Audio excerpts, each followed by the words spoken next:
Great. Yeah, exactly. That's perfect. Let me just open my drive.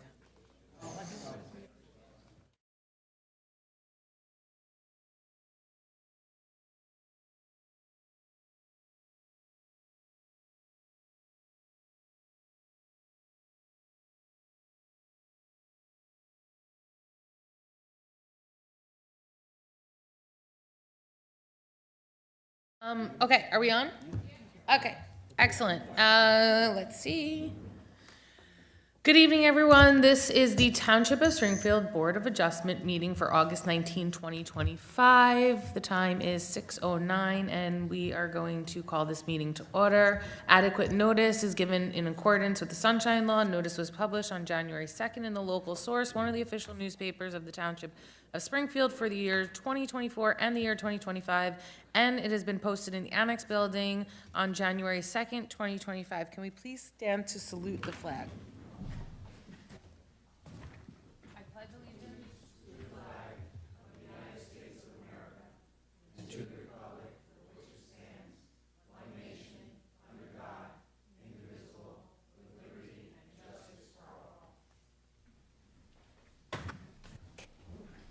We have a roll call, please.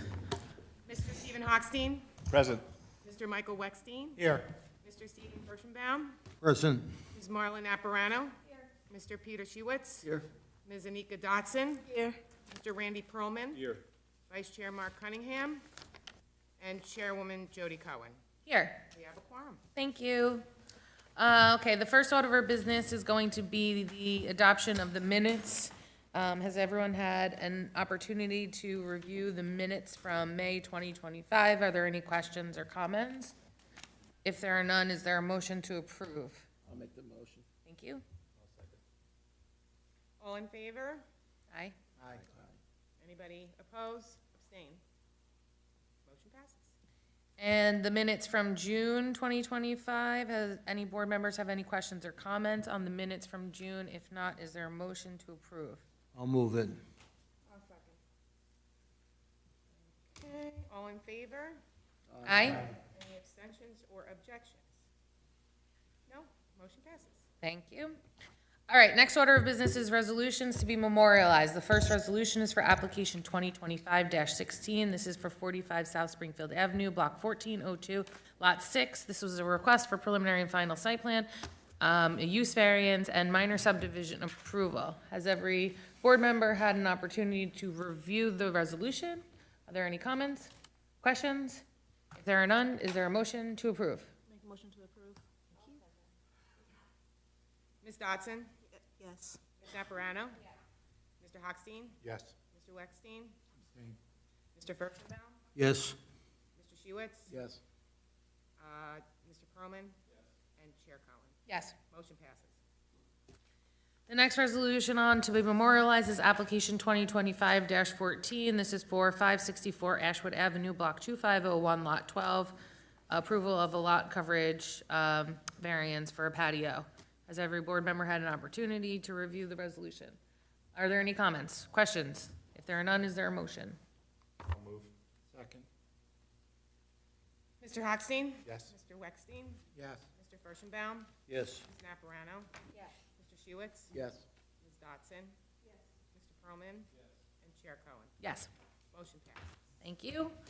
Okay, moving on to the applications this evening. The first application that we're gonna call is application 2025-10, 10 Bernadette Court, Block 3201, Lot 18. This is a request for building structure and lot coverage for a pool and pergola. Come on up.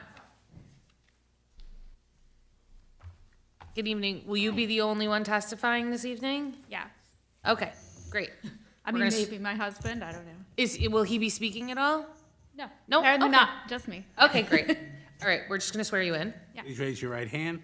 Do you swear or affirm to tell the truth? Yes. Please state your full name, spell your last name, give us your home address.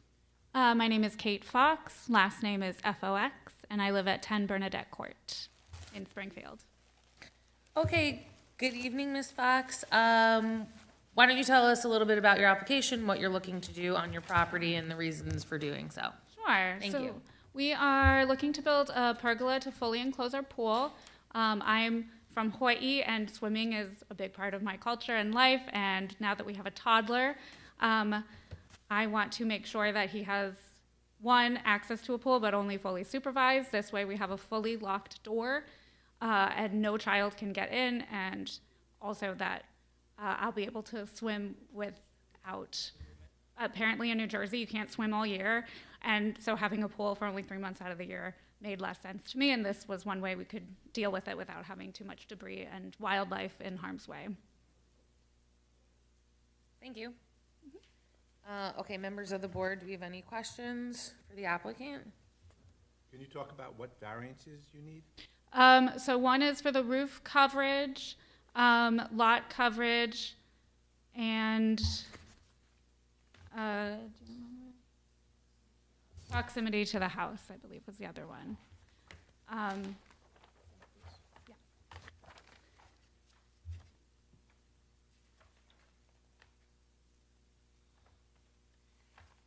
Should I expand?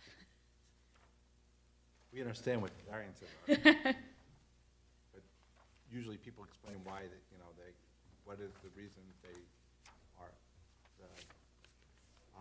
the reasons they want the variance, and how it is not a detriment to. So we made sure that the roof would be slanted so that draining wouldn't be an issue. And then none of it's visible from the street, and none of it would impact any neighbors or views or anything like that. What are you doing to accommodate all the water that's coming off of the roof? We have a drainage system where it would angle into. You don't have a pool now. We do have a pool. Yeah, we just moved in November of this past year. So. That's it, yeah.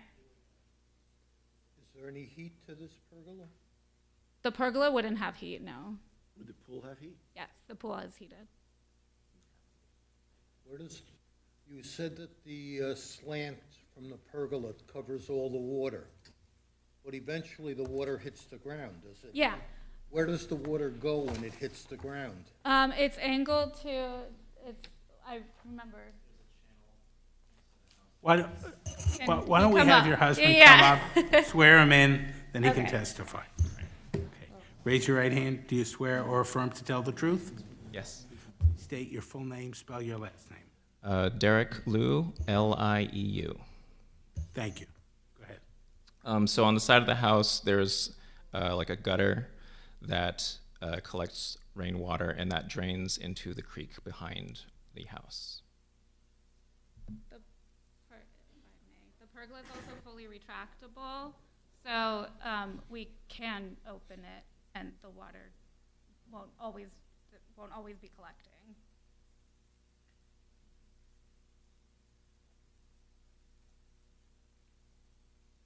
Okay, so I understand the lot coverage and the building coverage, but the proximity to the house, is it by putting an accessory structure? Is that, and the distance, is that really the relief? So what, how far? It looks like according to the image, they're like, it's deck and pool connected in the image they provided.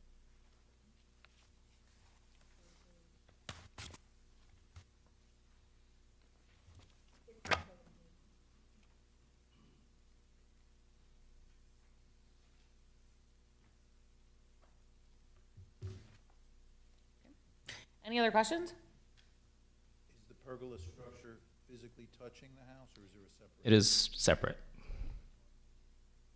I think that ordinance is rooted in, if a structure catches on fire, they wanted a separation so that the principal structure wouldn't catch on fire as well. This is a glass, like glass? Yeah. Glass and aluminum, mostly aluminum. Mike, just for the record, what does the ordinance require? The distances? Requires a separation, I'd have to look it up, I think it's 10 or 15 feet. 10 feet, I believe, I was told. So is that considered an accessory structure? Yes. And is there a limit to the size of an accessory structure we're allowed to have in our town? It limits the number, I don't think it limits the size in this case. I think there's no more than 2.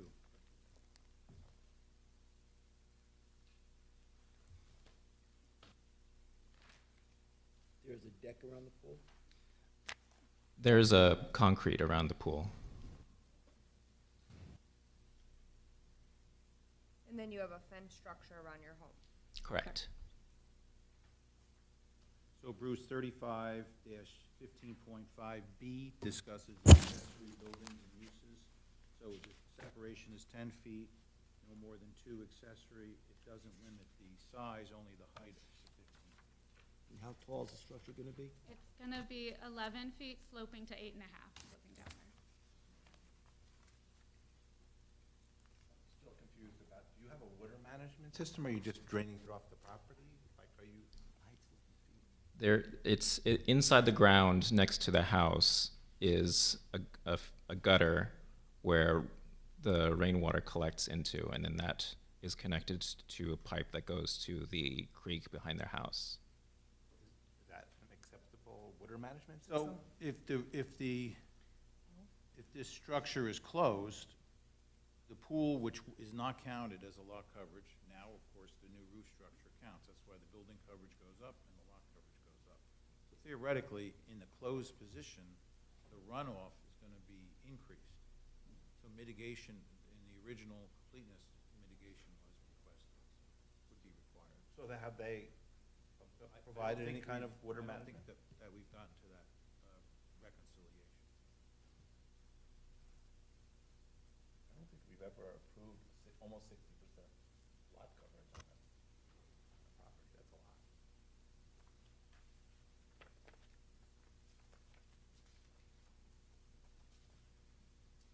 Do you have a water mitigation plan besides the drainage you currently have?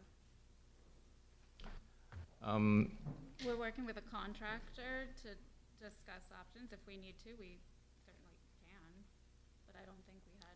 We don't have formal plans in Yeah. place. And then this is a separate question, but you said the pool is heated. Yeah. But the structure around it is not. Mhm. Do you still plan on utilizing it in that off-season? Mhm. Or it'll be warm enough? Just don't get out. Yeah, you live in there. That's Yeah.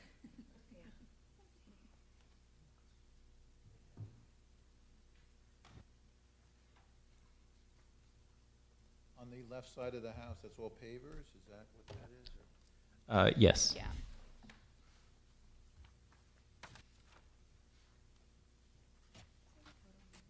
My concern is the water runoff going into, was it a brook in the back of your house? Mhm. What does the EPA say anything about the water runoff going into that brook? Mike?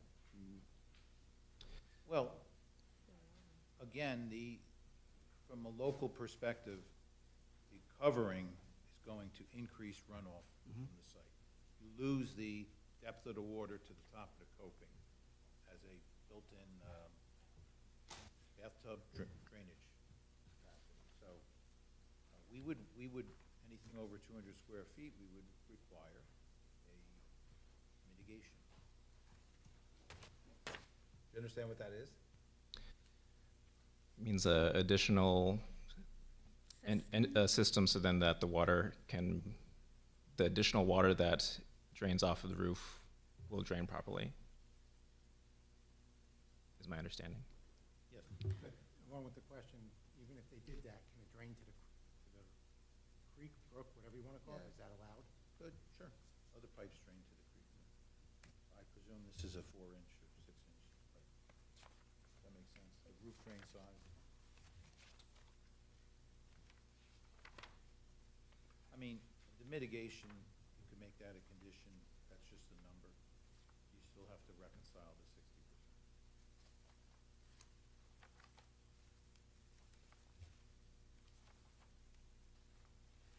So how does the retractable roof work? It's an automatic button, but it's a intense, like thick canopy basically that folds in on itself, and then that way it's fully controlled. Like when you go to a stadium and they have a retractable roof, that's how I'm envisioning it. So the roof is An aluminum. material, is it aluminum? Obviously not the roof. No, right? the roof is gonna be, it's like an intense canvas. Yeah. Yeah, and so when you retract it, it folds up, Exactly, all the way to one end. and then then when you open it up, when you close it, it just falls right out Yeah. again. You see the things they put on the back of the house. Going back to the water, The glass and aluminum that threw me off. where is the creek I in understand. relationship to your Yeah, house? that's what I'm You thinking. said in back, is it 100 feet in back, 3 feet in back? Ooh, definitely not 3. I mean, from the property line, it is I guess it is pretty probably close. maybe 5 feet, maybe. It's like, if I look over the fence in the back of our property, I can see the creek right there. It's behind the trees that are behind there? Yes. So before you get to Brown Avenue? I don't know if there's a creek back there. I didn't either. So, I mean, Newbrook would sort of back up onto you, right? No, No, Brown. Brown, Factories. Brown It's Avenue. Brown. Brown Avenue? It's- Yeah. Yeah, it's Commerce Street and Brown Avenue, off and of there is a Evergreen. creek, I can see Okay, that. I'm but it with looks you very now. small, Yeah, it's off of Evergreen, I know where that but that feeds into the Rawway Yeah, River, though, that's the yeah. concern. is. Yeah. Do you often have any water situation currently now, or you guys are good to go? No. You're- We're fine. Never had problems. This may be an inappropriate question, but why did you leave Paradise to move here? New Jersey's very exotic. You have squirrels and snow. We have snakes, why doesn't? That's true. And spiders we don't have either. And none of the deer go into your backyard? We haven't had any in our backyard. We've definitely had to save rodents from our pool, which has made me sad, but, I mean, saving them made me feel better. But I don't think we've had deer in the back. Not in our back. Some bunnies. That's been fun. The concern is the lot coverage, but there's no solution to that. Also, the building coverage is 35% when we allow 25, But only when it's More closed. More doable than the other which one. is 9 months of the year. Maybe. What's, don't- the- So it's ability. what's the size of the pool? It's an 18 by 36. 18 by 36? Yeah.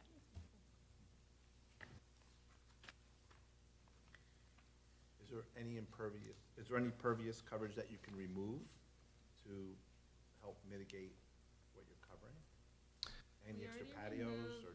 We already removed all the sheds and the hot tub and sauna and everything like that. That was already moved in. We previously removed them, yeah. Because we were told it was in the way of lot coverage or Those are, easement or something. those are accessories Yeah. that we had to get rid of. Is there a lot size normal for the street? Is there a lot size? I think 10,000. I mean, it's not square feet- undersized. 10,000 square feet, I believe, is the zone. Yeah.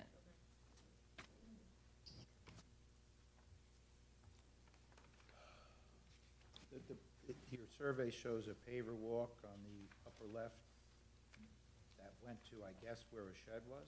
Yes, We had that removed. That's removed Yeah. now? both sheds were removed. And the walk? Paver walk is there or removed? The paver walk is still there. It seems like one that really has no utility purpose at this point. Do you use that paver walk at all, or is it just there? I mean, we walk on it, we're not, I know, but let me rephrase the question. Sorry. How often do you use that paver walkway? I mean, our toddler likes to run up and down it, but I guess like you said, it doesn't really serve a purpose because there's nothing at the end of it. How much are we talking about if you remove it? That was gonna be my next question. Because I don't want to debate on it. Right. You know, Probably 150. Longer than the pool width, so let's say 20, 22 feet by 5 feet. We're talking 100, 125 feet. 1%. Talking about moving. that's what I'm asking.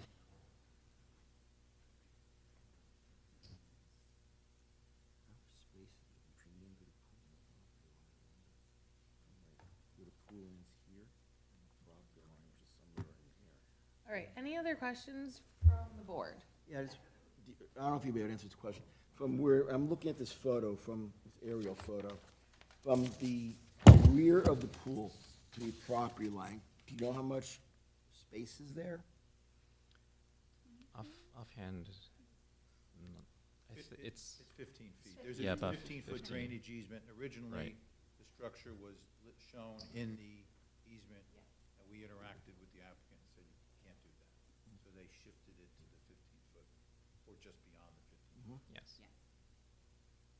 So the rear yard setback of 13.4 is not accurate anymore on the? Yeah, that was the original one. It's 15 now. That's why they don't need a variance. Right. Well, If we did the water mitigation requirement, that takes care of that with the lot coverage. Why don't we see if there's any member of the public here that wants to speak on this? Any member of the public here that has questions for the applicant?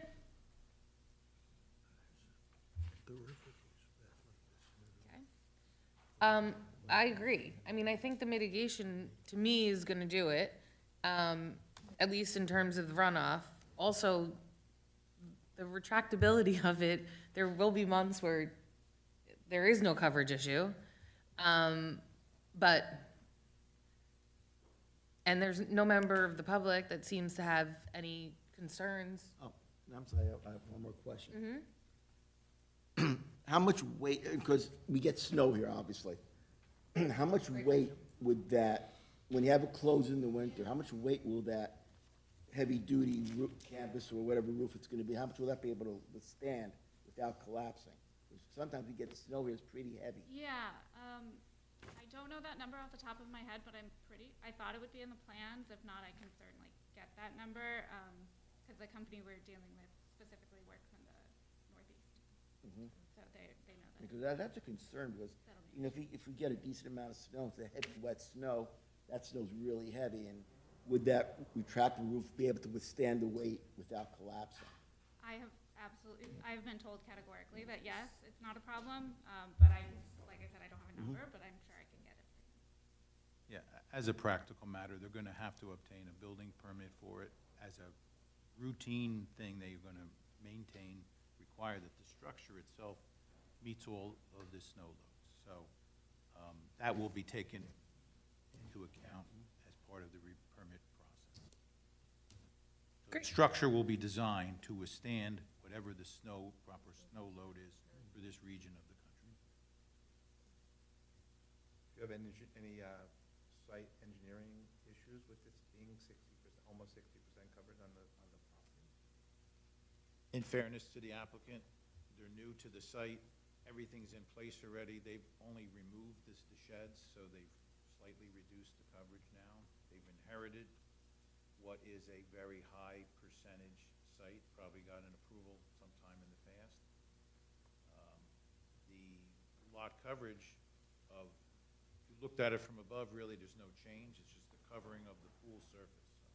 So it's a paper lot coverage increase, because the pool doesn't count as a lot coverage, even though you can see it.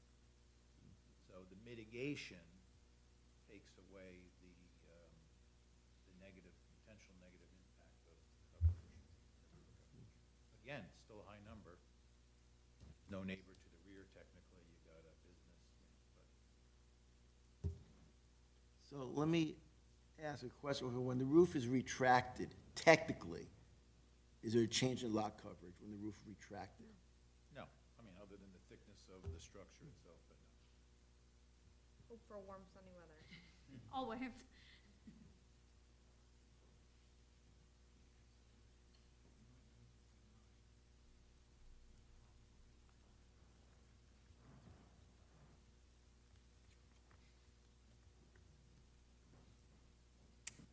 Are we ready to vote?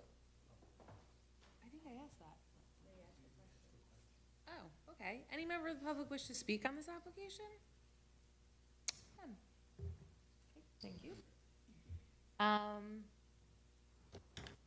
Okay, so I think one of the conditions, though, is going to be working with the engineer to come up with a mitigation plan, that is satisfactory to them, to the township, in terms of the runoff. Other than that, I would be in favor for the reasons that I stated previously. So if any member of the board is in favor and would like to make a motion, I'll make a motion to approve the Bruce, if I could add one potential condition, pool equipment is located in the township's easement. The pool equipment, which is already there, is located in the municipal drainage easement. If at some point in the future, the township has to do something there, the cost of relocating that should be borne by the applicant. Very unlikely, but Okay, so we have a motion made now with two conditions. Is there a second?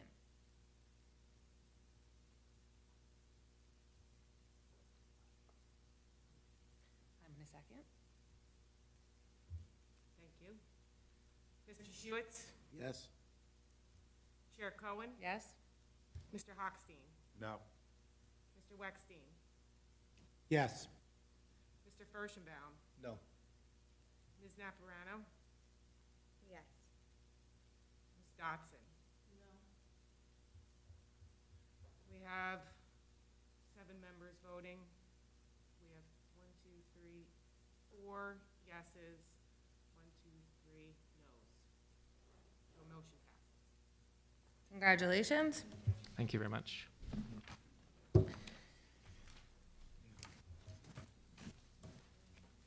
Okay, the next application we're gonna call is application 2025-17, 42 Lions Place, block 709, lot 9. Request for a rear yard setback variance. Good evening, how are you? Good, how are you? We're gonna swear you both in. Do you have any, We have plans. I don't know if what they already have copies of versus you want us to hand them out or they have. is this in addition to what's in the drive? Did you bring something new? No, they're just printed. Just printed? Yeah, just printed nicely. Okay. If anyone wants paper. They have. They already made us nice. No, we just confirmed they're not. Okay, sure. Yeah. It makes it easy. I got something here. Oh, this is, Which one we working on, 17? Yeah. Okay. I have that? Thank you. Oh, Jen. You too.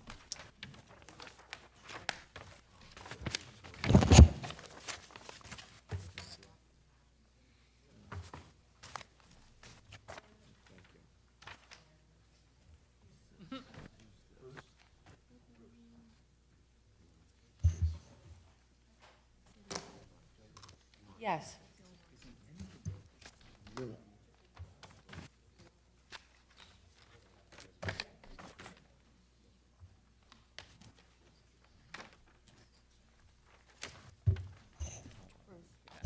We have a question.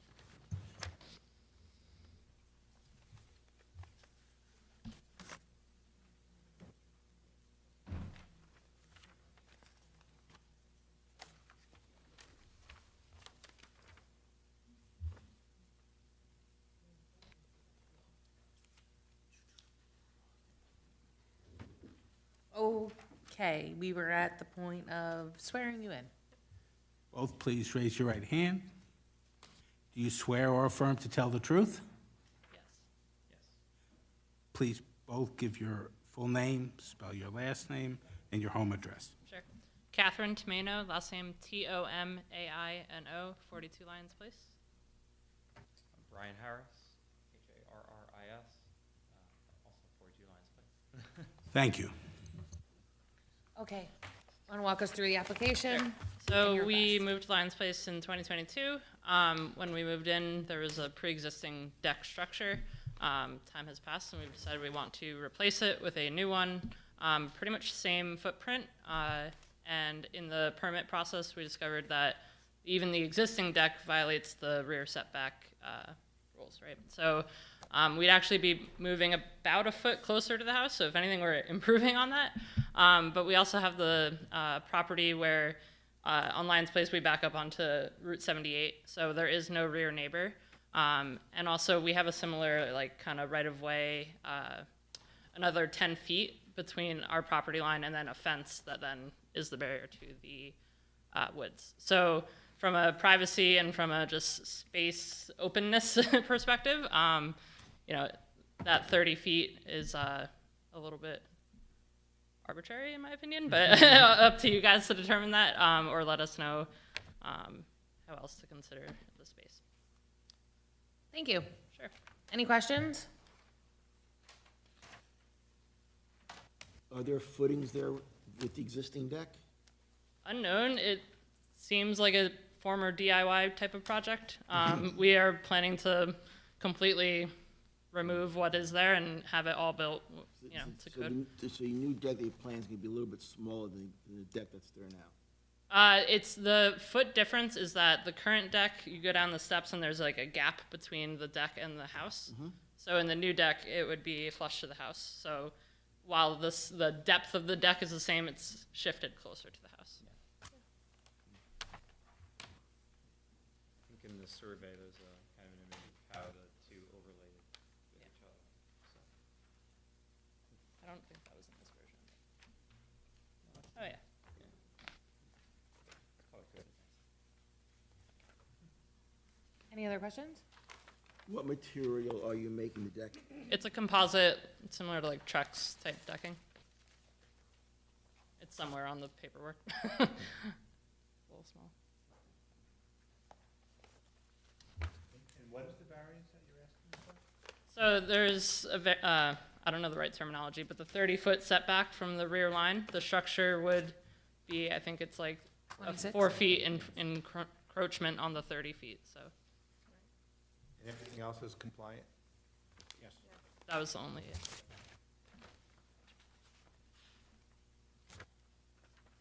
Any other questions from the board?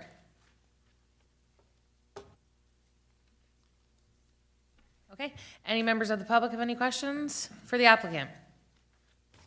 Any members of the public wish to speak on this application? Seeing none. Okay, I think it's an improvement, and, as you said, I mean, you do have the existing right-of-way, and then behind you is 78, so I don't see how this would impact, detrimentally to anyone in your rear yard. So I'd be in favor of granting the application. Any member of the public, any member of the board is in favor, wants to make a motion? I'll move to approve. A second. Mr. Hochstein? Yes? Mr. Weckstein? Yes. Mr. Kirschenbaum? Yes. Ms. Naparano? Yes. Mr. Hewitt? Yes. Ms. Dodson? And Chair Cohen? Yes. Thank you. Good luck with everything. Okay, the final application is application 2025-18. This is for 37 Church Mall, Block 207, Lot 23. This is a request for site plan with the use variance.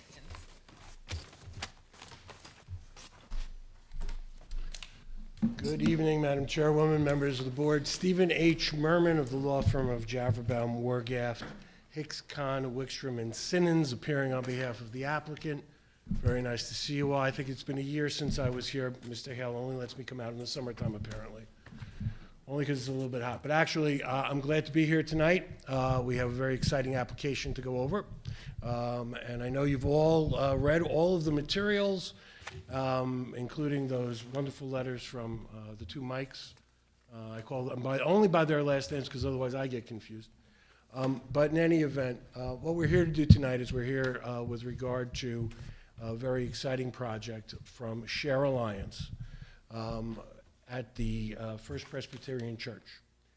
We have proposed, and for your consideration, need a use variance to start operating a community food bank and kitchen. I'm not going to bore you with all the details because that's why I have witnesses. So with that being said, we do acknowledge that there is a requirement for a use variance. We are seeking site plan waiver because there are no changes to the structures. There will be no additional pavement, there will be no additional anything that they intend on doing to the outside of the property. In fact, we're not even proposing any signage with regard to this use. Obviously, if our signage is appropriate later on and it does not comply with the ordinance, we will have to come back and deal with that.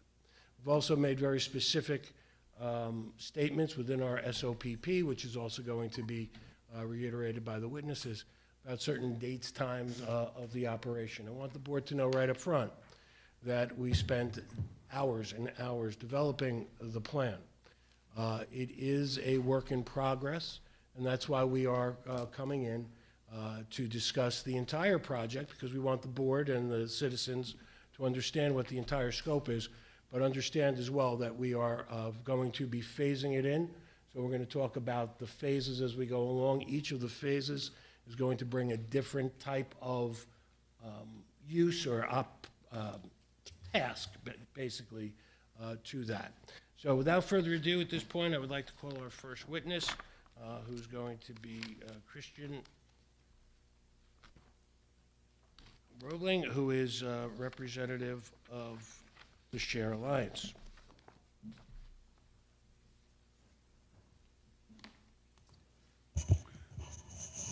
Please raise your right hand. Do you swear or affirm to tell the truth? Yes, I do. Please keep your voice up. Give us your full name, spell your last name, give us the Share Alliance address. All right. Yes, my name is Kristen Rubling Jass.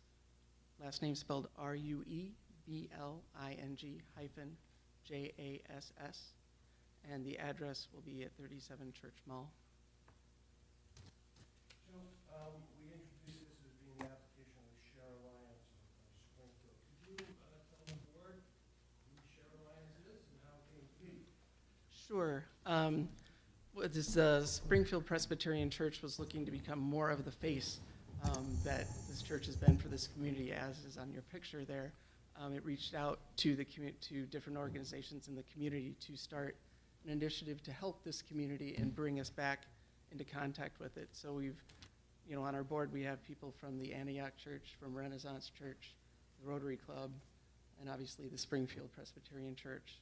And we've been in contact, talking with the Interfaith Council, the town, and different individuals and different, the school boards and school, just trying to get really our church back involved in what's going on around here. And we saw this as a need that our church could really, it's a tenet of our church to help feed people. So we thought this would be a great way to reintroduce ourselves and be back in there. So Share has a lease arrangement with the church? Correct. Nominal, $1, I believe. Correct. Now, how long has the planning taken for us to get to this point where we are ready to make this presentation? I believe over 2 years. And there's a prior iteration of the project that had been discussed? Yes, we came before the board, I think, a year ago, June, starting sometime a year ago this spring. With a different team, right, and we've revamped the application to make it, I think it makes more sense. With regard to this, the lease agreement allows for the use of which parts of the building? It allows us to use, there's a dining room and storage room and an industrial kitchen in the basement part of the parish house. And you're not going to have exclusive use of those areas within the building, are you? No, we do not. The Springfield, our church, there's a children's academy there, and we also give space to other congregations that haven't had homes for their churches that meet there at different points in time. And that's what basically necessitated the preparation of the outline that we did in the SOPP of the days of operation. Right, because we want this to be able to work, and it's in conjunction with the church and everything that's there. It's not to really upset anything else that's going on, so we're really cognizant of, when other activities are going, so that we're not there, we're not going to be there during the week when the Children's Academy is. That would not make any sense to have a drive-by food pickup when you've got kids trying to get in and out of, daycare and stuff like that. And Sundays is busy for church, so Saturdays is a pretty calm day for the for the parish house use. And so we went with Saturday for that. With regard to the overall mission statement of the Share Alliance, can you share the mission statement with the board? Sure. Our mission statement is to create availability for healthier food. We seek to procure healthier, wholesome, nutrient-dense food supply.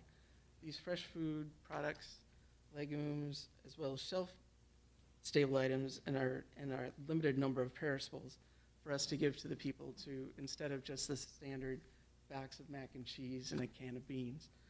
The other part is to just help coordinate that distribution so that there's somewhere for them to come and get it And in the long run, really, is to educate people how to use those fresh ingredients, right?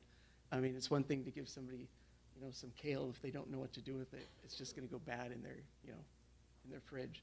So the goal is to help educate as well, and that, a lot of that can be online, or eventually, you know, depending on where things go, could be in other forms. The, we're gonna talk a lot about the patrons in a little while, but for the most part, how do the foodstuffs and the other food, basically, come to you? I mean, are they gonna be delivered to you? Is there gonna be pickups? The food that we'll get, I mean, all the congregations and organizations that are involved will be doing food drives, and then we'll be bringing the food to the church to store. We have shelves in the dining room hall that we've purchased to store it prior to that. We will also work with, you know, the Community Food Bank of New Jersey, Grace Church, and the other food bank areas to, you know, help make sure that food's getting distributed properly. Now, with regard to that, you mentioned the food bank, Community Food Bank Yeah. of New Jersey. They're located in Hillside, correct? Correct.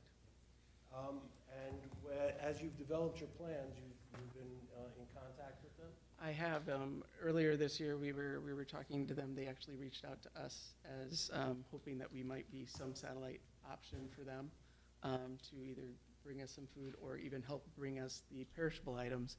There was an initiative, if it's still going, for them to get a refrigerated truck that they would be able to bring in and bring that so that you don't have to worry about storing, you know, the milk, the eggs, the cheese, that kind of thing, and you'd be able to just serve it out of that truck for that day. So if we were to do that, we would be able to coordinate that with the rest of our program? Correct. Now,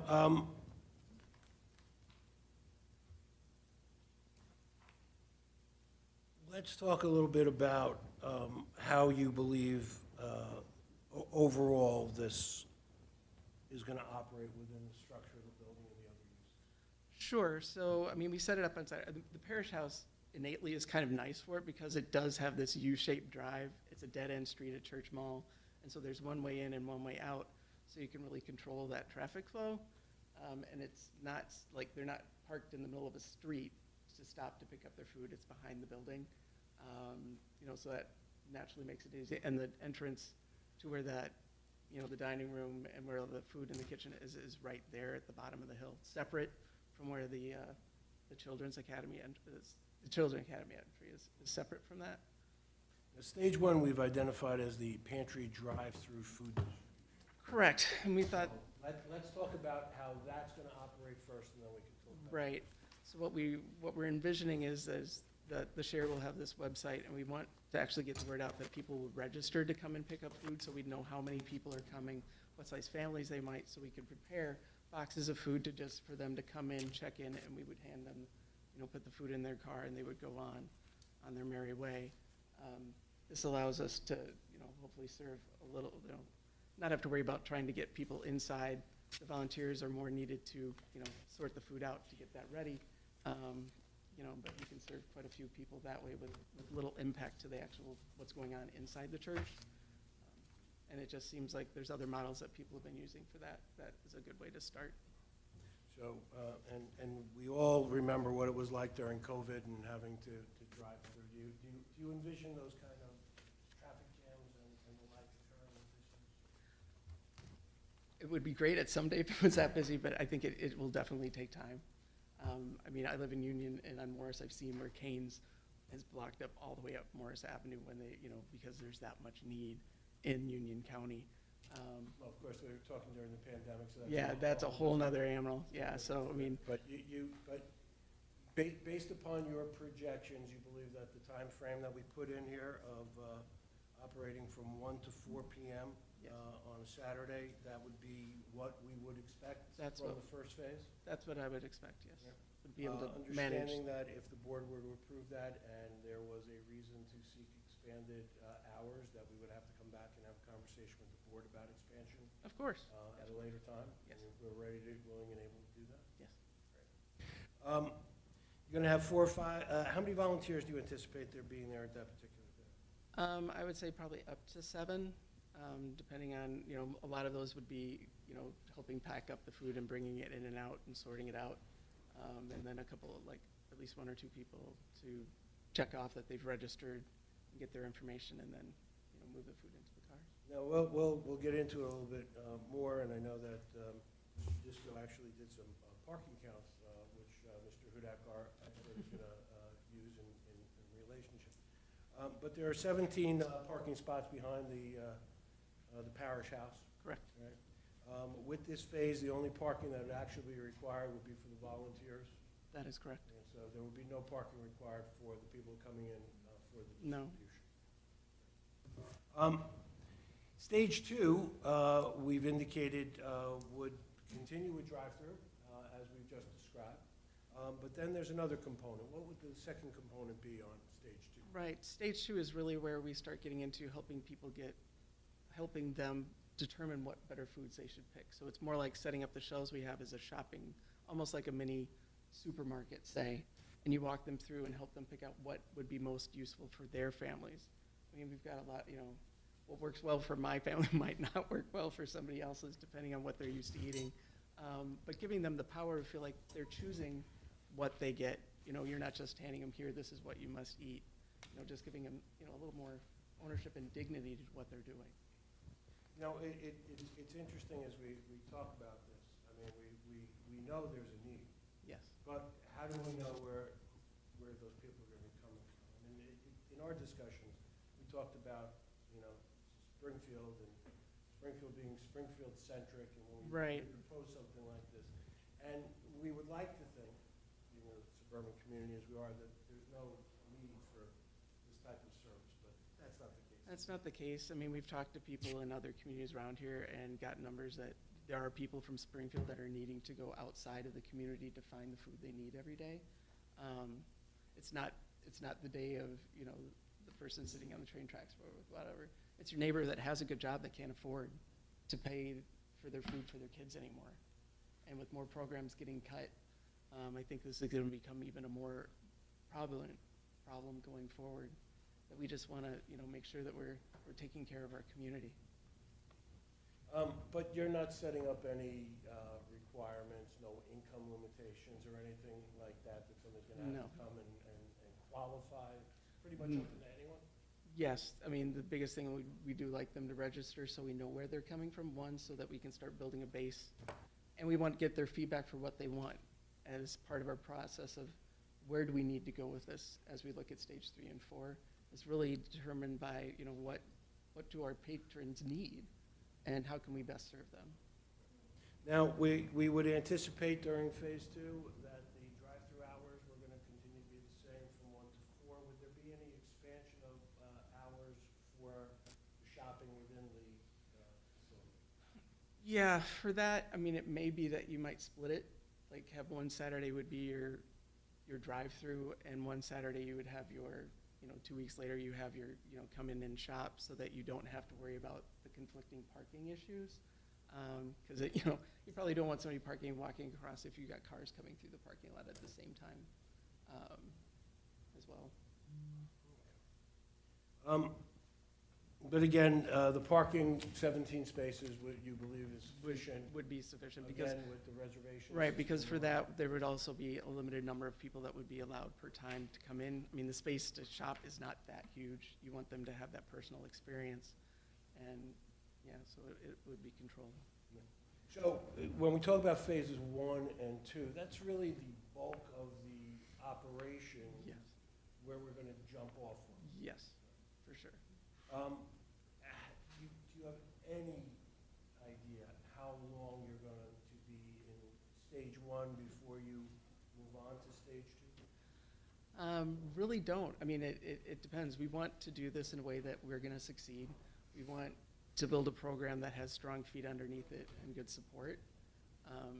And the board will be, you know, evaluating how many people are coming and what, as I said, as we get these contacts, you know, getting a better understanding of what our patrons need and what will be beneficial to them to know how fast to move forward. Now, though that part of the operation is based on the model that we've experienced from Cranford Family Correct. Cares as well as the New Jersey Community Food Bank. Correct. But in stages 3 and 4, you've taken it to another level. Correct. Why don't you tell the board about stage 3? Stage 3, what is stage 3? I got me on theirs. Would be to potentially add some cooking classes to it, which would be small groups of like 6 or 7, small groups with somebody that knows how to cook, and utilize the community kitchen, or the industrial kitchen at the church, to actually show them how to prepare some of these foods, give them some actual experience with it, and to show that, you can come up with something that at the end you're wanting to eat. So it would, that would, again, would be some sort of once a month kind of operation. And the other part that we can build with that is actually, building out with our website, even just informational pieces for them to be able to get a hold of, and even potentially videotape some of those kind of classes so that they could watch them when they have time. Now, with that type of program, obviously we're using more fresh produce, fresh meat, things like that.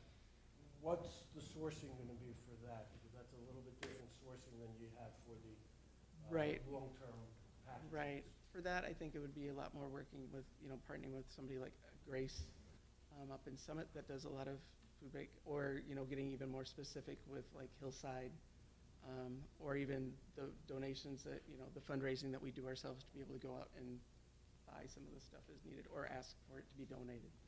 Now, with this type of use, obviously, we're standing before the Board of Adjustment. The municipality obviously has a concern and a right to, but you also do recognize that the Board of Health also is going to come into play? Correct. Yes, of course. And each of your volunteers are going to be trained appropriately in food handling? Correct. And anyone coming in and teaching the cooking classes, of course, is going to have the appropriate certification. Correct. That is correct.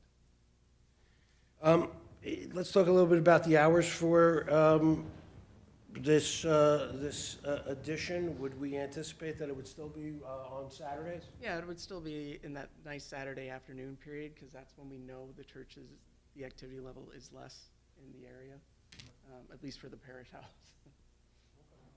And how, obviously, this is something, again, that's going to be based upon whether or not there is a desire of the patrons to Correct. use this. Right, right. I mean, we would love to put this forward, but if it's not something they want, we're not going to put something out that they're not going to partake in. So, that's why it'll be more of a learning. Would you anticipate there's going to be any fee for like a cooking class or something like that, a nominal fee, or that's all going to be I don't picked anticipate. up by share? Yeah, I don't think that there'll be a fee for the course. It would be a free opportunity. And then stage 4 talks about opening the community kitchen for meals. Now, we used the verbiage community kitchen, and we did that for a reason, did we not? Yeah. Yeah. Why don't we tell the board why we did that? Well, I mean, we do. I mean, we see this as a community kitchen. Like, if we're going to do a cooking class, however, it again is to help showcase how you can utilize the foods that you're going to be able to get here, and help build that community and connection and support for people. When you sit down and break bread with somebody, you form a bond of sorts. It makes it familiar, and it's really to give them this plants that you can come and learn how and have a good meal, and maybe be able to take it back and learn how to do it yourself if you have the opportunity. But it's just to help support them in some other way when they might need it. People of a certain age, we all remember the Bowery Boys and soup kitchens, and but that's not what we're doing. No, this is not going to be a Tuesday afternoon with a line out the back window up the street for people coming by for a cup of soup during the middle of the week. This is a registered, you'd have to register to be here and plan to be there to participate. And it's the neighbors across the street that this is one chance they'll have to come and get a meal that's prepared for them, where they might not be able to get that otherwise. The Share Alliance recognizes that this location that you're in is unique to Springfield because it is isolated with 78 behind it and the new project coming up. And so we're cognizant of that, and it is the Share Alliance's position that this is going to be as upscale as it can possibly be. This is not something that is going to down, but No. build up. Right, right. That is exactly right. I mean, the idea of this really is to help build up this community and make it stronger. As I said, the Springfield Presbyterian Church has been here for a long time. And we don't want to be the museum. We want to be something that is seen as being active in this community and moving it forward and taking care of its community, whether it be through Share Alliance, the other churches we have, and other opportunities that we've been given. I just have one clarification. The parking we've talked about so far has all been behind the parish house? Correct. Your agreement with the church allows you to also use the parking behind the main sanctuary? That is correct. That's an additional 22 spots to the 17 that we've already discussed. That's correct.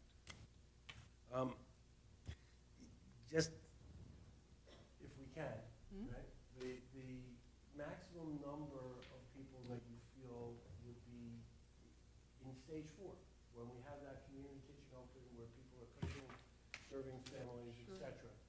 About how many people do you anticipate the room being able to handle? I mean, we were planning to feed 20 people at a time. The room could obviously probably handle more than that, but we were planning on 20 people and then probably having, 5 or 7 people to help prepare the food, serve the food. that kind So of- the most people that would be, and that's why I wanted to get here, the During a most number of people that are going to be on site related to the uses would be for that community type of kitchen event? Correct, would So be about 30 under 30 people for the 2 hours, and there is a break between for people to, change parking spots.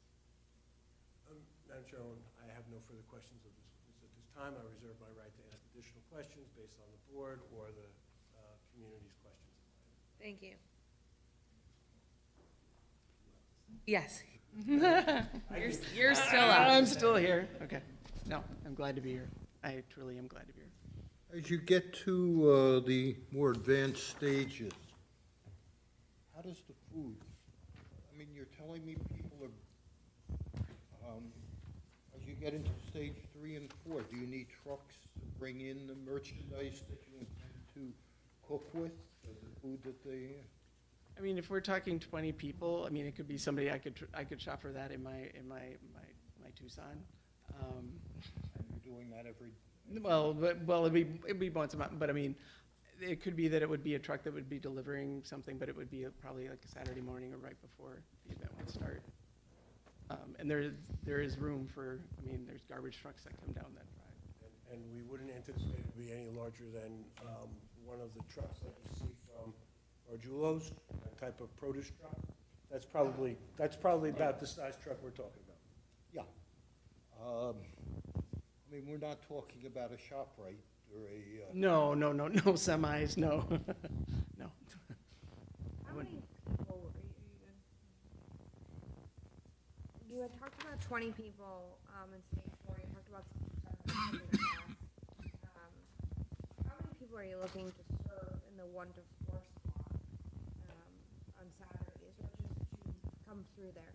And I say that with the preface of, I am a volunteer of Grace, and I've been out there when there's 200 plus people down the street, and the neighbors made an uproar and they had to move, so like, this is what I'm envisioning, is going down Mars Avenue, and how does that work?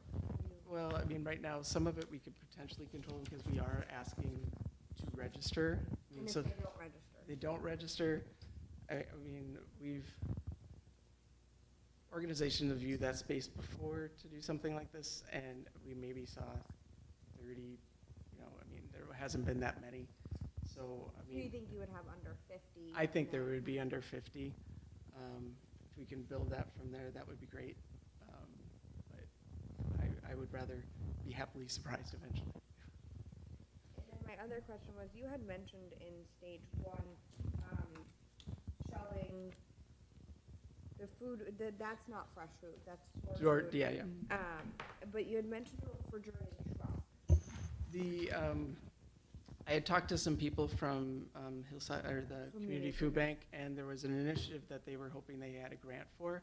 I don't know where that's at this point, but they were very excited to have us come to this so that they could expand their reach a little bit to help people, because So would they be driving the food refrigerated truck to you and dropping it off, or leaving the food refrigerated truck on the property? We never got that far with it because everything kind of got messy in the middle of the winter after the election. It could be that it would be dropped off, or it could be that, I mean, and But we it do, could and be we, a and we do have a permit. refrigerator and a freezer in the kitchen, so they could drop stuff off that we could use for that day. Okay, so it wouldn't be a refrigerated truck staying on the property? Probably not, no. Okay, that's what I'm sorry, thank you. Now, this is only one day a month on a Yes. Saturday? Correct, to start with. Or every Saturday? It- In your missive here, it says,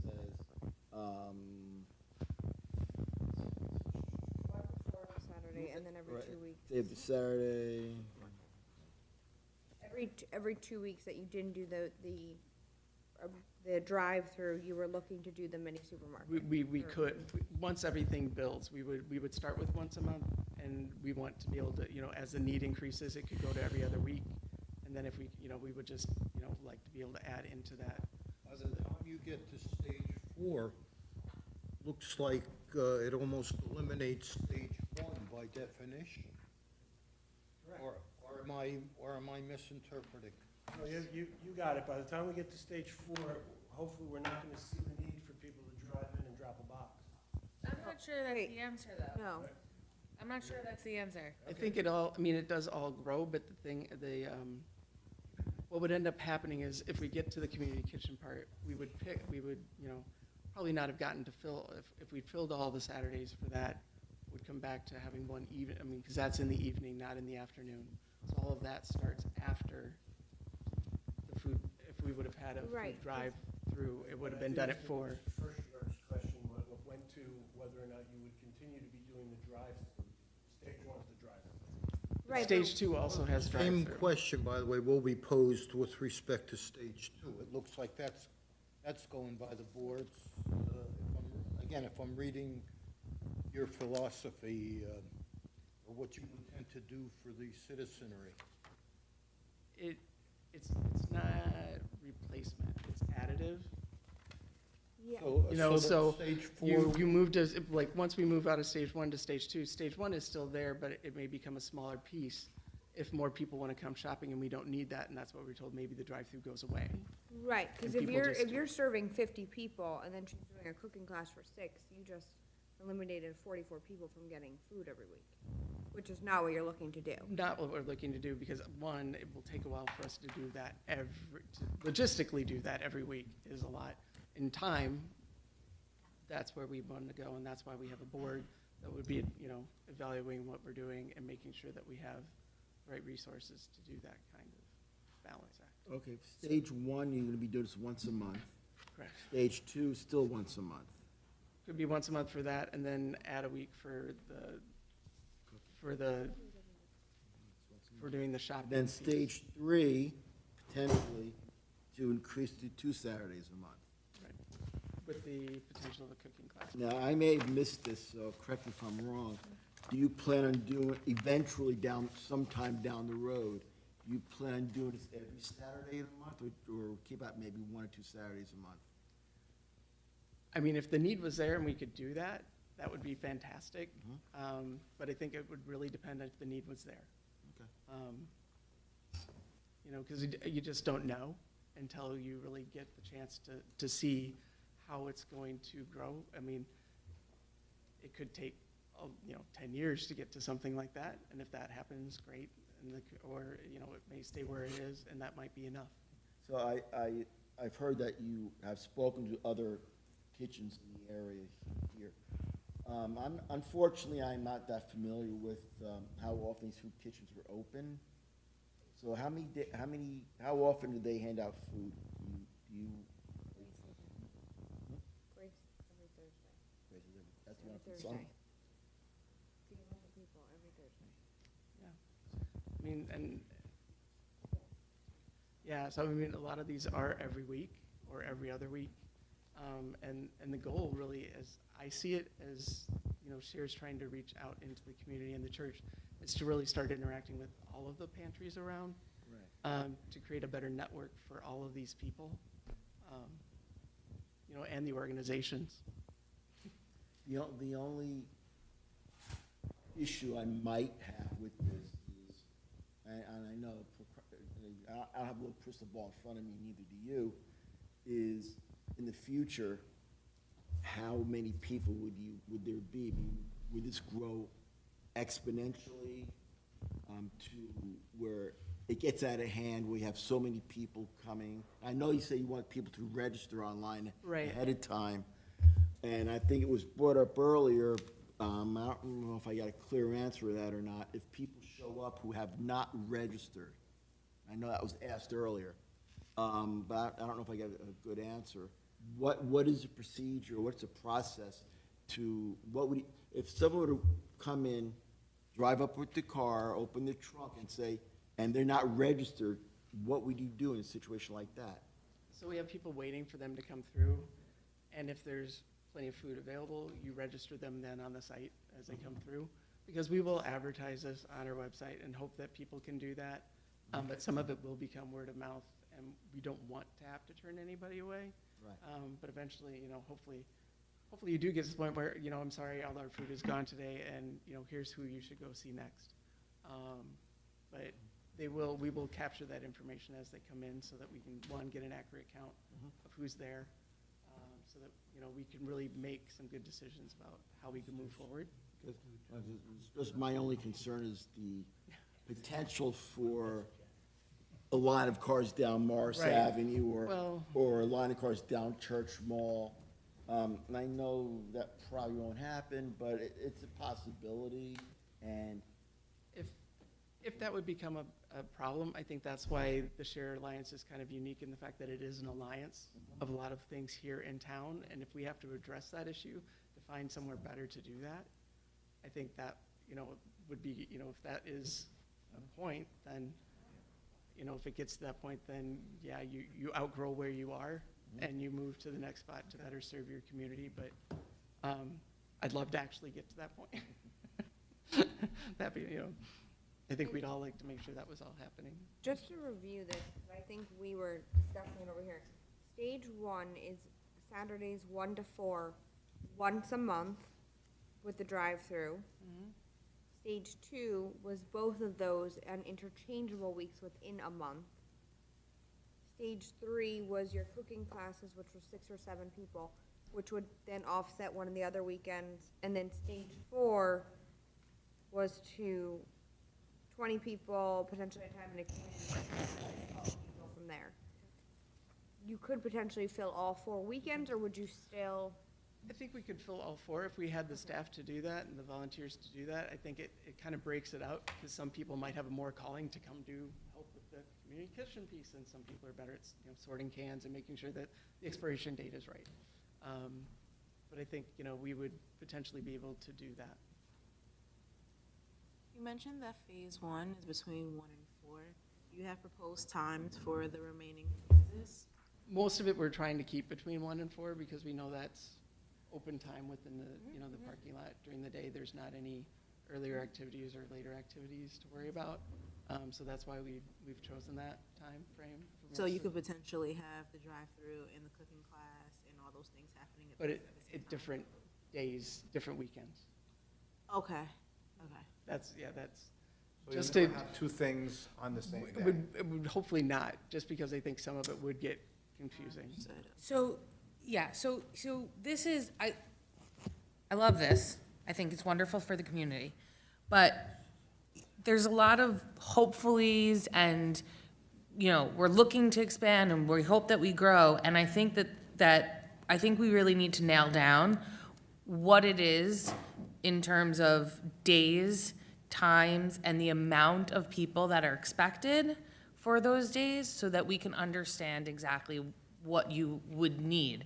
Because if there comes a point, let's say, where you fill up and you have stage 1, stage 2 cooking classes also going on, you could have a parking issue, which could lead to concerns. So I think it's probably a good idea for us to understand maximums of what we're looking at for each of those stages and the days on which you would be looking to do it.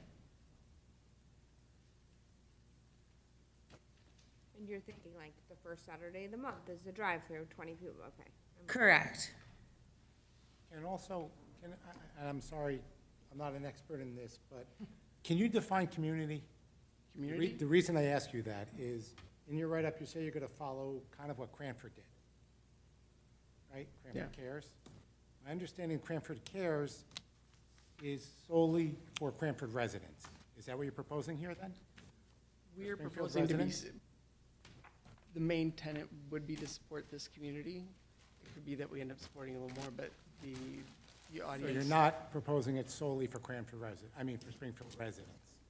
I mean, if you have extra food, would we give it to some other food bank?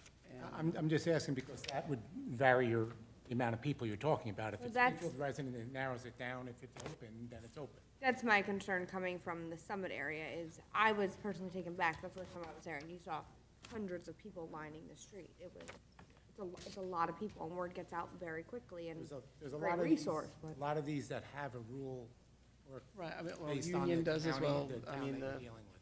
That's why I'm asking how you Connecticut define Farms does, community. like, Union, and, I mean, Communion would be, I mean, we're in the middle of Springfield, so this is the community. You're also at a major bus, stop there. And I don't know if this is your area, but my question was with regards to the new property being built, the 100 residents that are coming in it, do they come through there? I tried to pull They have that to go up. down Church Street. They have to go down, right? To Academy Green. Is that right? Well, they have a parking expert. How did it, what's the ingress and egress to the new structure behind them? It would be via Church Mall. Yeah. So you're talking another 100 units of people. Would you, if we were to say, okay, would you be adverse to limiting it to Springfield residents, like a lot of the other community pantries do and kitchens? I mean, the hope for this church, I mean, I don't live in Springfield, but I go to this church, and so the people I deal with are in this town.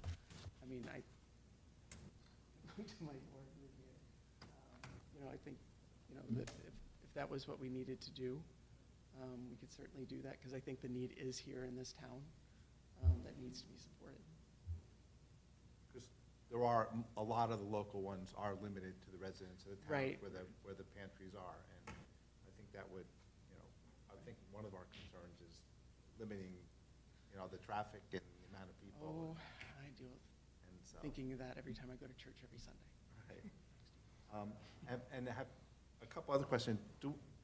Is this considered a drive-in if it's, we have an ordinance against drive-in, is that considered a drive-in facility? The food that's being picked up is just like a grocery store. Yeah, this doesn't seem to be to the general public. It's not, they're not paying for it in the sense that you're looking for a fast food, which is what we're trying to restrict. I'll let Michael chime in anytime he wants. I didn't view it that way, that this was a drive-through, so. It's, again, they're asking for the use variance based on their testimony and their specific facts in this case.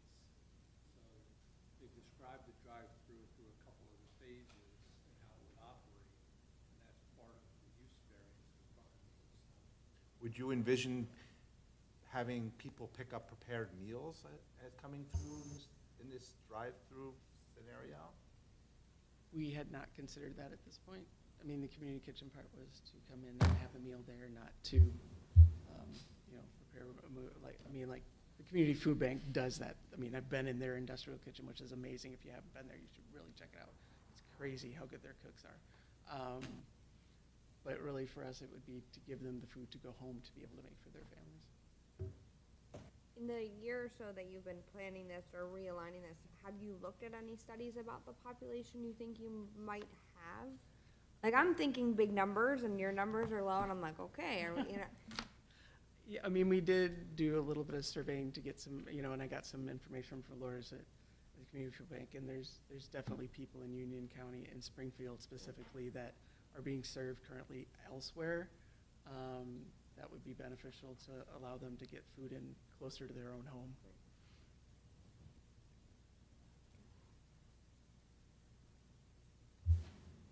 How did you choose Saturday as the operative day of the week? Well, because Sunday is church, and there's several churches that use that, and during the week, there is the Montessori school. preschool that is in the parish house that operates Monday through Friday, so we wouldn't want to operate while they're there. So Saturday's the only day that works? for you? Saturday's the best day, because otherwise you're putting it into the evening and stuff. And it's when more people are actually available probably to volunteer their time. Yeah, I recognize and commend the inclusivity of this project. And I noticed that you mentioned in the report, a portion of the collection will be dedicated to kosher items to satisfy the needs of the Jewish community. But Saturday's the Sabbath for a large portion of the Jewish community, certainly not the entire community, but just by virtue of it being on Saturday would exclude any Orthodox practicing Jewish person from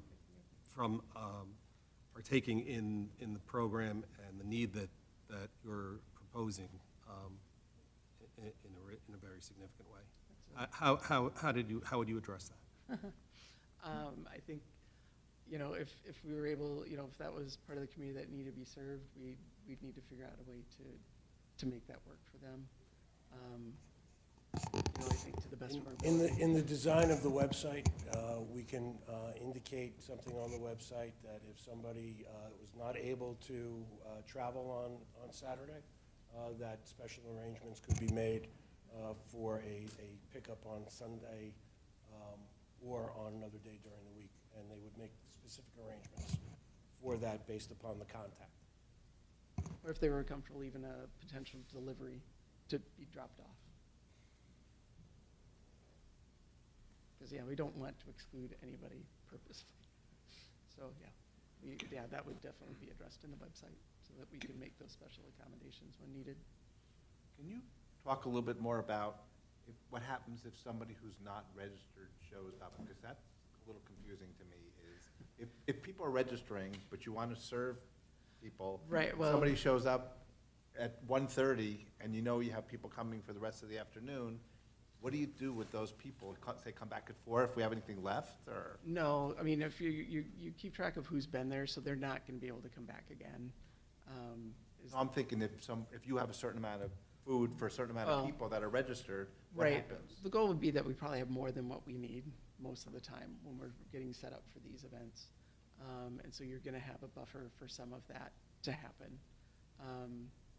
With the nature, hopefully as things progress, more and more people will know to register.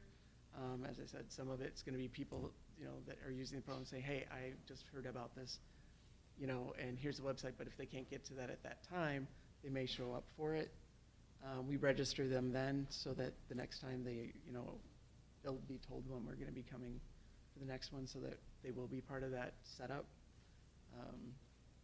But we hopefully would not run out for, if we only had 5 boxes of food and we knew 5 people were coming, then we'd have to sit there, and that's when you have your list of I'm so sorry, I can't do this for you today. Here's where you can go. And that's why getting more connected with the other food pantries and other organizations around is also important. I also have a question. Have you thought about how you deal with the garbage and all the things that are gonna? The parish house has some fairly substantial garbage cans there already. Most of theirs shouldn't be that much more. Most of it should be going out as, and if it's the perishable food, then, we take care of it when it needs to be. But I don't see that as being an issue just because of the use of the church right now.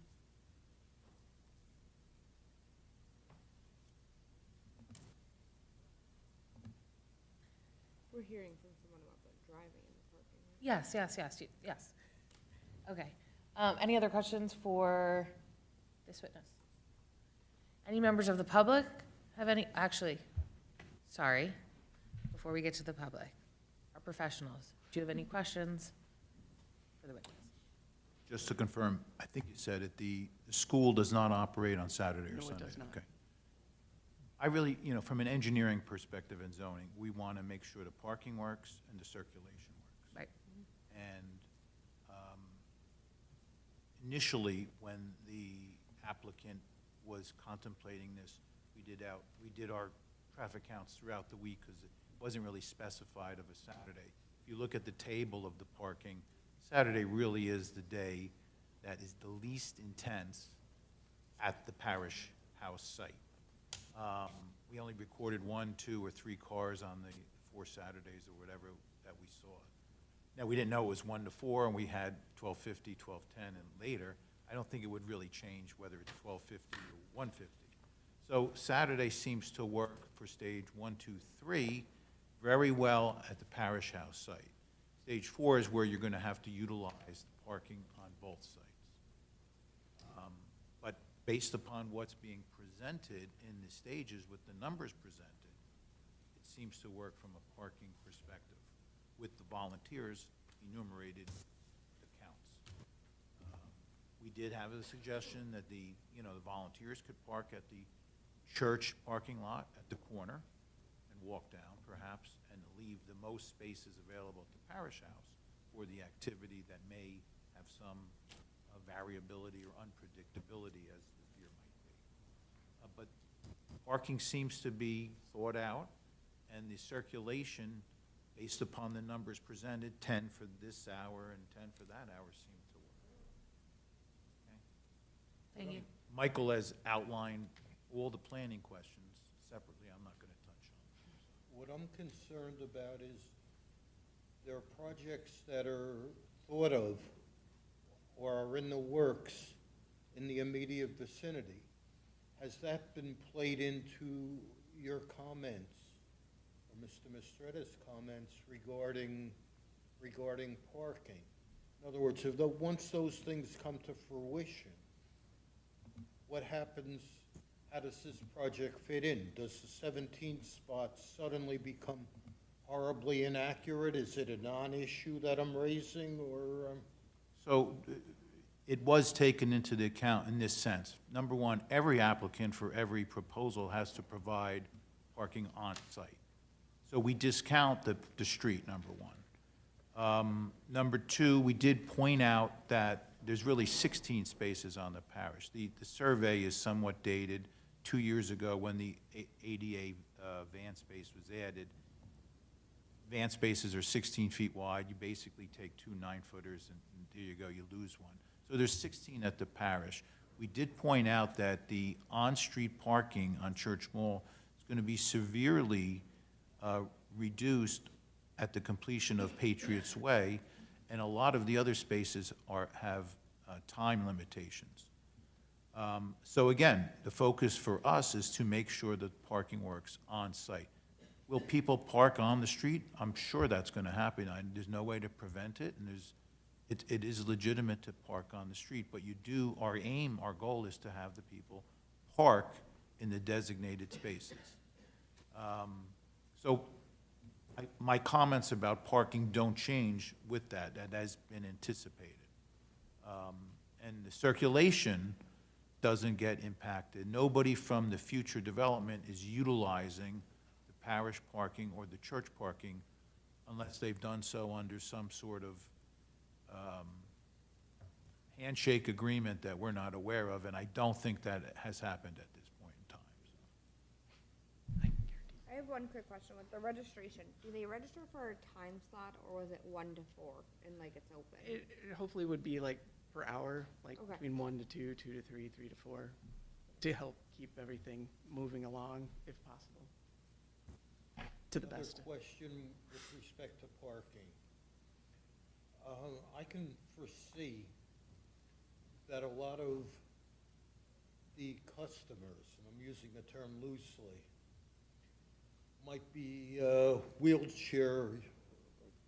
might be more likely to use wheelchairs than the population at large. Was that taken into account? So the parish parking lot has 1 van accessible space for the 16 spaces, which meets code. The church has, I believe there were 5 ADA spaces out of the 27. That also meets code. What we did indicate was at the church lot, this is on the corner of Church Mall and Morris Avenue, the white building, that church parking lot.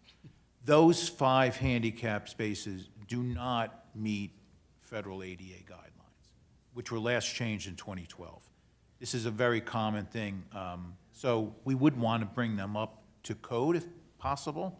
as a potential condition. Would bringing them up to code, would they lose a spot? So they do have ADA spots next to each other without the aisle. So it's possible that if you do bring it up to code, you might lose a spot because you have to do an aisle. I don't think it's a significant loss of parking for what we're talking about for this. Again, the numbers that have shown, and I compliment Mr. Merman and Ms. Ragland Jass, I hope I said that right? Rugland Jass. This is a much more focused and much more clarified application than the previous, I'll call them 2 iterations, the appeal and the first time. So, again, with the numbers presented, stage 1, 2, 3, the on-site parish house parking should work with those numbers. And stage 4, between the church lot and the parish lot, the numbers do seem to work. Again, if those numbers increase, then it's a different story. Right. But we're not there yet, at least I don't believe we're there yet. And I think there are some mechanisms, Mr. Merman touched on it, and we concluded maybe there's some procedural things if there's going to be a change in this. We just want it to work, and we don't want to have what some of the maybe area institutions have exhibited, where a much larger unanticipated patron utilization has occurred. I hope I'm saying the right words. Yeah.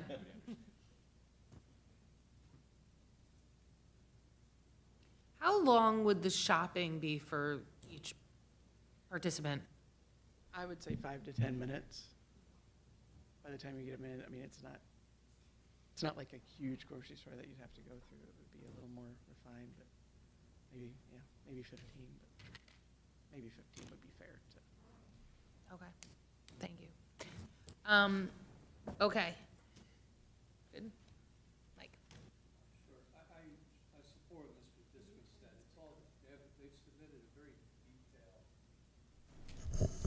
they've submitted a very detailed business plan as part of their application, and they've provided testimony to that.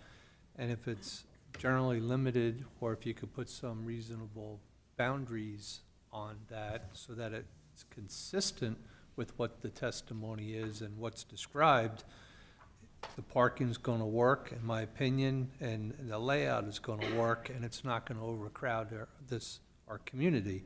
I think what everybody's thinking is what happens if it doesn't, what happens almost if it's too successful, what happens if the cars start lining up down Church Mall and it goes in that direction. I think that's what everybody's thinking, because if it operates as it's described in this application, limited to 1 to 4, limited to Saturdays, and all the other limitations, I took the reasonable conditions that you would put on it, it will work, and it'll be supported by the community.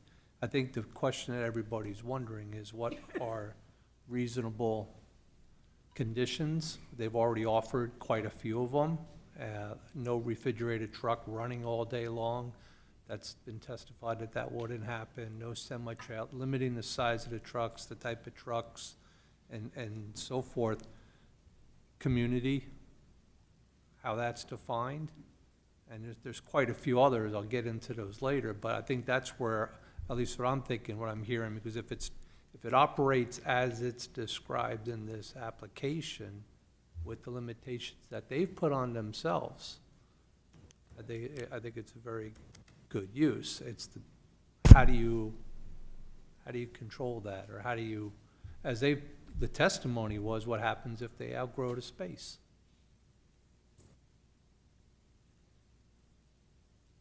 Thanks. Okay. Let's open it up to questions for the witness. Questions? I just have one more. Sure. I'm sorry to No. I noticed, I was reading your stage 2 plan, where you're going to have people drive up and get food put in the car, and also people shopping at the same time. No, they'll be on separate days. So in the document, it doesn't say that, though. It should be in separate days. I Okay, think it'll 'cause be right now, their less. document has everything happening At the same time. Yeah. Well, it would be on a Saturday, but it wouldn't have to be on the same Saturday. Okay, because it does say, like, you would reduce your number of shoppers to 10 per hour, and you would increase, or your drive-through cars of 10 per hour, but you would increase your shoppers to 6 per hour. So it seemed like they were together. Yeah, yeah. And then you talked about the third stage for the food distribution occur 2 Saturdays per month. So it just seemed like all of a sudden we were doing a lot more at once than we just discussed. Probably got written that way. That's fine. I just wanted to make sure, because we went from No, having you know, this I mean, well, organized I to- mean, it would be nice to do both, but I mean, logistically, it does get to be a little more chaotic to do. Then there was further testimony that they wouldn't have both of them on. I think she clarified it in her testimony Yes. later on, saying that they wouldn't have both activities occurring on the same Saturday, because you would not want to drive through and people shopping, and now you have this crisscross of pedestrian traffic in a very small parking lot. So, again, that's all part of, I think, a refined business plan, if you will, with reasonable conditions. Okay, thank you. Fine. We certainly, on behalf of the applicant, have no issue with revising our operating manual, so to speak, to comport to the testimony and submit that as part of potential resolution compliance. Thank you. I have a question for the planner. Do you, I don't know if this is something you're gonna talk about later, but is there a mechanism that you could suggest to limit this in some way as far as numbers? I think, as Mr. Merman just stated, as you like to hear all of the testimony first, and hear all, it's very good feedback. The comments back and forth are fantastic. Listen to the public, listen to our community, and you gather it all, and almost come back with a refined business or operations plan that they would agree to, if it's reasonable, that they would agree to.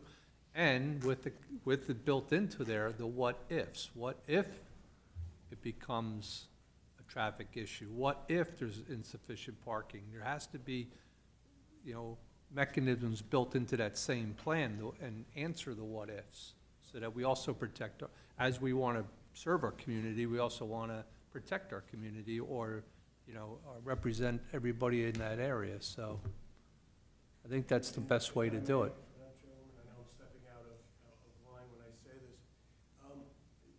This organization is part of this community.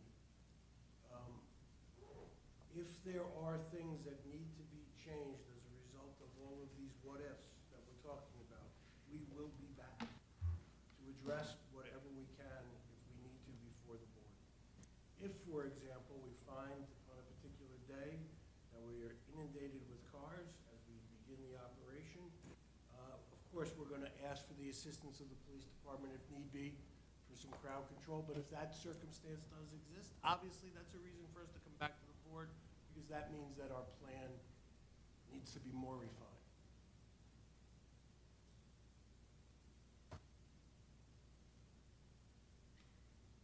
Okay.